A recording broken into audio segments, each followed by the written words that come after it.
இப்போது Iran Israel நடுவில் நடக்கிற பிரச்சனையில் துபாய் எப்படி அட்டாக் ஆச்சு? US and Israel Iran attack பண்ணின வீக்கெண்டில் ஈரான் திருப்பியும் ஒரு பிக் ரிட்டாலியேஷனோட ஸ்டார்ட் பண்ணிட்டாங்க. Iran missiles and drones Gulf ரீஜனில் ஃபயர் ஆகிட்டு இருக்கு. Places like Dubai, Abu Dhabi, Kuwait, Qatar எல்லாமே இம்பேக்ட் ஆகிருக்கு. துபாய் இன்டர்நேஷ்னல் ஏர்போர்ட், புல்ஜரா, பாம் ஜுமேராவில் டர்பிஸ் அண்ட் டேமேஜ் ரிப்போர்ட்ஸ் வந்துக்கிட்டு இருக்கு. வை துபாய்னு எல்லோரும் நினைக்கலாம்.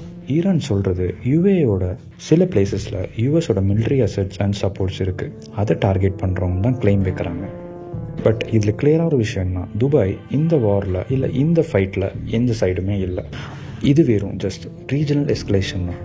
ஏர் ஸ்பேஸ் க்ளோஸ் பண்ணிட்டாங்க, ஃப்ளைட்ஸ்லாம் கேன்சல் ஆயிடுச்சு அண்ட் பேசஞ்சர்ஸ்லாம் ஸ்டாண்டர்டாக இருக்காங்க. இந்த பிரச்சனைனால பல ட்ராவலர்ஸ் பல கண்ட்ரீஸ்க்கு போகிறவங்கெல்லாம் இப்போது ஏர்போர்ட்டில் என்ன பண்ணுறதுன்னு தெரியாமல் இருக்காங்க.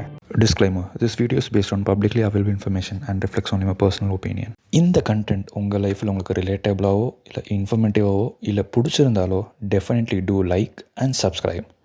Signing off, CD.